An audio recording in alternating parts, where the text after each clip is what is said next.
So hip replacement సర్జరీస్లో కూడా ఇలానే అంటే లైక్ పోస్ట్ సర్జరీ రికవరీ అంతా ఎలా ఉంటుంది? హిప్ రీప్లేస్మెంట్ అనేదమ్మా పూర్తిగా రికవరీ చాలా బాగుంటుంది.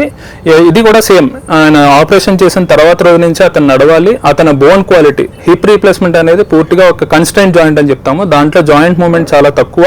సో ఎప్పుడైతే ఈ బోన్ క్వాలిటీ మనం ఆపరేషన్ చేసినప్పుడే మాకు తెలుస్తుంది. సో ఆ బోన్ క్వాలిటీ బాగుంటే డెఫినెట్గా అతను తర్వాత రోజు నుంచే నడుస్తాడు. సో అంటే మళ్ళీ డైలీ లైఫ్ టాస్క్ అంటే ఆఫీస్కి వెళ్ళడం అవన్నీ కూడా ఎన్ని డేస్ నుంచి స్టార్ట్ చేయాలి? 2 వీక్స్ అమ్మా, 2 వీక్స్ నుంచి స్టార్ట్ చేయొచ్చు. సో ఈ ఫిజియోథెరపీ అనేది హిప్ రీప్లేస్మెంట్ సర్జరీలో ఎలా ఉంటుంది? ఫిజియోథెరపీ అనేది హిప్ రీప్లేస్మెంట్లో కూడా అవసరం, ఎందుకంటే ఈ కాలు పైకి ఎత్తడానికి సైడ్ ఎత్తడానికి కావాల్సిన ఎక్సర్సైజ్ డెఫినెట్గా ఆయన చేయాలి. సో హిప్ రీప్లేస్మెంట్ సర్జరీకి అంటే సర్జరీ కాకుండా ఇంకేమైనా ఆప్షన్స్ ఉంటాయి? చాలా మంది మనం యూజువల్గా ఎవరైనా పేషెంట్ హిప్ పెయిన్తో వస్తే మనం ఎక్స్రే తీస్తాం, లేకపోతే సిటీ లేకపోతే ఎంఆర్ఐ తీస్తాము. సో వాటిలో ఏమవుతుందంటే ఏదర్ జాయింట్ ఆర్ బాల్. ఈ హిప్ రీప్లేస్మెంట్, హిప్ అనేది ఏంటంటే ball and socket joint, ball ఉంటుంది సాకెట్.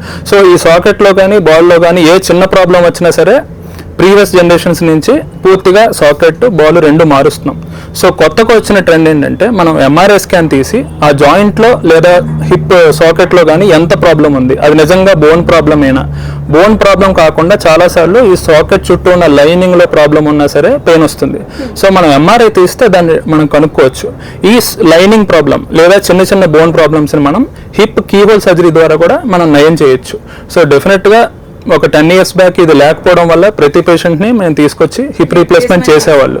బట్ ఇప్పుడు లేటెస్ట్ టెక్నాలజీ ప్రకారం ఎంఆర్ఐ స్కాన్ తీసి ఆ లైనింగ్ కానీ మీకు సమస్య ఉంటే దాన్ని మనం కీహోల్ సర్జరీ ద్వారా రెక్టిఫై చేయొచ్చు. ఓకే. సో ఈ హిప్ పెయిన్ అనేది ఎక్కువ శాతం అంటే ఏ కైండ్ ఆఫ్ పీపుల్ లో మీరు చూస్తారు? హిప్ రీప్లేస్మెంట్ మాకు వచ్చే పాపులేషన్ ప్రకారం చాలా కామన్గా వచ్చేది ఆల్కహాల్ ఎక్కువ తాగడం వల్ల ఈ బాల్ అనేది ఏదైతే ఉందో అది వీక్ అవుతుంది. లేదు అదర్ రీజన్స్, చాలా మంది పేషెంట్స్ ఈ కోవిడ్లో స్టెరాయిడ్స్ ఎక్కువ తీసుకున్నారు, దానివల్ల కూడా బాల్ వీక్ అయ్యి వచ్చిన పేషెంట్స్ ఉన్నారు. వ్యాక్సినేషన్ వల్ల కాదు, ఈ కోవిడ్ ఆల్రెడీ వచ్చి ఉండొచ్చు అతనికి. కోవిడ్ చాలా ఎక్కువ వచ్చి ఆక్సిజన్ లెవెల్స్ తగ్గిపోయిన వాళ్ళకి ఆ కోవిడ్ వైరస్ని చంపడం కాదు, వైరస్ వల్ల వచ్చిన లంగ్స్లో ఉన్న నీరు ఎఫెక్ట్ని తగ్గించడం కోసం స్టెరాయిడ్స్ ఇచ్చారు. యాంటీవైరస్ కూడా ఇచ్చారు, బట్ స్టెరాయిడ్స్ తీసుకున్న వాళ్ళు ఎక్కువ ఆ సిమ్టమ్స్ని కంట్రోల్ చేయడానికి.